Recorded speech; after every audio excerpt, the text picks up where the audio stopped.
Assalamualaikum warahmatullahi wabarakatuh. Selamat datang di Bicara Pajak bersama saya Faris Sustian. Dalam kita kali ini kita akan masih membahas mengenai pajak atas natura ya. Kalau kemarin kita sudah membahas mengenai natura, pajak atas natura atas voucher makan atau reimbursement makan seperti itu ya gitu. Nah, bagaimana kalau misalkan sebuah perusahaan membagikan parcel, hampers atau bingkisan hari raya? Nah, apakah itu terutang pajak atau tidak gitu ya? Nah, silakan disimak ilustrasinya berikut ini. Oke, jadi di sini untuk natura dengan jenis atau batasan tertentu dalam hal ini adalah contoh batasan nilai bingkisan ya. Nah, nilai bingkisan ini sendiri nanti dibedakan menjadi dua, bingkisan atas hari raya, dan itu dibatasi hanya 5 hari raya saja, dan serta bingkisan lainnya seperti itu, di luar hari raya tadi. Nah, contohnya misalkan ini, selama tahun 2024, PT BC memberikan bingkisan kepada Tuan BZ selaku pegawainya dengan rincian pemberian sebagai berikut. Pada tanggal 20 Februari 2024 diberikan bingkisan dalam bentuk bahan makanan dan bahan minuman dalam rangka Tahun Baru Imlek senilai 500.000. Kemudian tanggal 19 Maret di sini, 19 Maret 2024 diberikan bingkisan berupa seperangkat peralatan rumah tangga dalam rangka ulang tahun senilai 1 juta. Kemudian 18 Juni 2024 diberikan bingkisan berupa televisi dalam rangka apresiasi kinerja senilai 4 juta rupiah. Dan yang terakhir, 19 Agustus 2024 diberikan bingkisan berupa oven gelombang mikro dalam rangka kinerja senilai 2 juta ya, apresiasi kinerja. Ingat ya, natura atau kenikmatan ini berupa barang atau fasilitas. Kalau berupa uang, itu artinya ya sudah, itu dianggap sebagai tambahan penghasilan langsung ya. Jadi sama seperti kalau kita menghitung PPh pasal 21 gitu ya. Jadi tambahan penghasilan di bulan tersebut gitu. Nah, dengan adanya natura ini yang dipersamakan yang sekarang menjadi objek pajak, maka nilai yang dipakai adalah nilai pasarnya ya, nilai pasar atau nilai yang dikeluarkan ketika perusahaan mengeluarkan fasilitas atau membiayai fasilitas tersebut. Misalkan kalau dalam hal ini tadi ya, memberikan bingkisan berupa oven misalkan senilai katakanlah di sini 1 juta, nilai pasarnya 1 juta, maka itu yang dipakai nanti sebagai penghitungan penambah di PPh pasal 21-nya. Nah, kemudian ini ya terkait dengan nilai bingkisan sendiri itu kalau untuk hari raya itu terbatas pada ini. Jadi hari raya Idul Fitri, hari raya Natal, hari suci Nyepi, kemudian Waisak, dan Imlek. Kalau perusahaan memberikan bingkisan, memberikan parcel, hampers dalam rangka 5 hari raya tadi, maka itu tidak menjadi objek pajak gitu. Dengan batasan tanpa ada batasan apapun ya, yang diterima atau diperoleh seluruh pegawainya gitu. Jadi syaratnya harus diterima oleh seluruh pegawainya gitu. Itu tidak menjadi objek pajak. Kemudian apakah boleh dibiayakan? Boleh. Seperti itu ya, sepanjang memenuhi syarat 3M tadi. Atau kalau bahasanya Pak Pri, adalah biaya tersebut kira-kira menghasilkan revenue tidak bagi perusahaan. Kalau kira-kira menghasilkan revenue, maka itu boleh dibiayakan.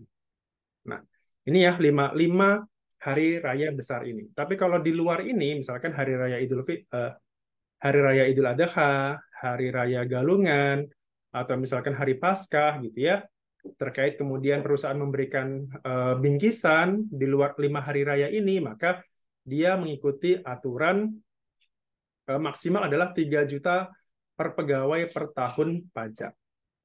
Diberikan selain dalam rangka 5 hari keagamaan tadi. Gitu. Jadi kalau selain ini, selain 5 hari ini, maka batasannya adalah 3 juta.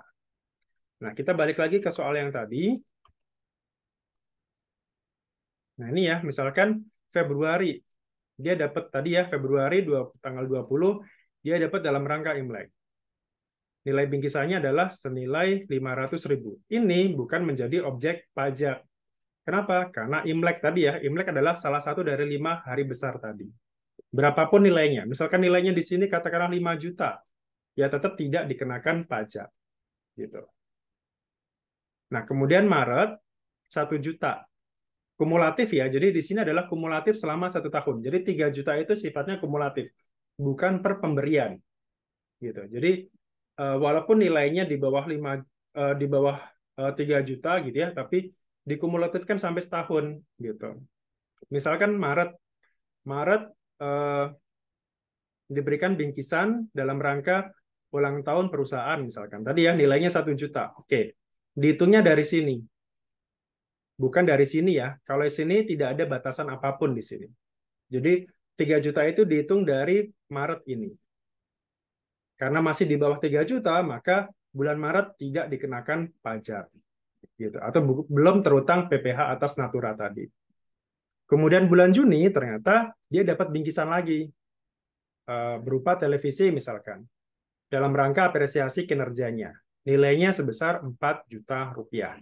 Nah, 4 juta ini kalau kita tambahkan dengan yang 1 juta di bulan Maret kan totalnya sudah 5 juta ya. Artinya sudah melebihi batasan 3 juta di sini. Maka selisihnya 5 juta dikurangi 3 juta, selisihnya adalah 2 juta rupiah. Nah, maka nanti di bulan Juni Tuan BZ ini nanti akan dipotong pasal 21 atas apa? Atas pemberian natura ini. Gitu. Jadi atas pemberian natura berupa televisi ya, walaupun nilainya 4 juta, yang dikenakan hanya 2 juta saja. Kenapa? Karena dari selisihnya tadi ya, 5 juta dikurangi batasan 3 juta. Kemudian ternyata di bulan Agustus, dia dapat bingkisan lagi berupa microwave misalkan. Nilainya 2 juta. Berhubung sudah di atas 3 juta di sini, maka ya sudah, ini langsung dikenakan seluruhnya. Karena kan sudah di atas 3 juta ya, sudah 7 juta di sini nilainya. Maka langsung saja 2 juta ini kita anggap sebagai tambahan penghasilan yang nanti akan dipotong PPh pasal 21. Jadi nanti di elemen penambah PPh pasal 21 ya, biasanya kan ada gaji, tunjangan, kemudian uang makan, nah ditambah lagi dengan natura sebesar 2 juta ini. Nanti dihitung kira-kira berapa PPh pasal 21-nya, nah itulah yang nanti akan dipotong ya, nanti akan dipotong totalnya misalkan dari 2 juta ini kira-kira berapa gitu. Jadi sama seperti kayak kita terima bonus gitu ya misalkan. Gitu. Cara penghitungannya seperti itu. Oke, kurang lebih seperti itu ya terkait dengan nilai bingkisan. Jadi yang pertama yang harus diperhatikan adalah untuk bingkisan yang diberikan pada saat hari raya itu tidak menjadi objek pajak apabila dalam rangka 5 hari raya besar di Indonesia ya. Jadi Idul Fitri, Natal, kemudian Nyepi, Waisak, dan Imlek. Di luar itu, maka ada batasan minimal 3 juta. Kalau di atas 3 juta, maka itu baru dikenakan pajak. Dan itu selama 1 tahun dan bersifat kumulatif tadi ya. Jadi misalkan bingkisan pertama 500, bingkisan kedua 1 juta, bingkisan ketiga 2 juta, dan seterusnya. Maka ketika sudah melebihi 3 juta tadi, di saat bulan itu, misalkan di bulan keberapa gitu ya, sudah melebihi 3 juta, maka di saat itu pula harus memotong PPh atas natura tadi. Gitu. Yang harus dilakukan. Terus cara pemotongannya, mungkin nanti teknisnya kita menunggu terkait aturan teknis di PPh pasal 21 ya, bagaimana cara menghitungnya.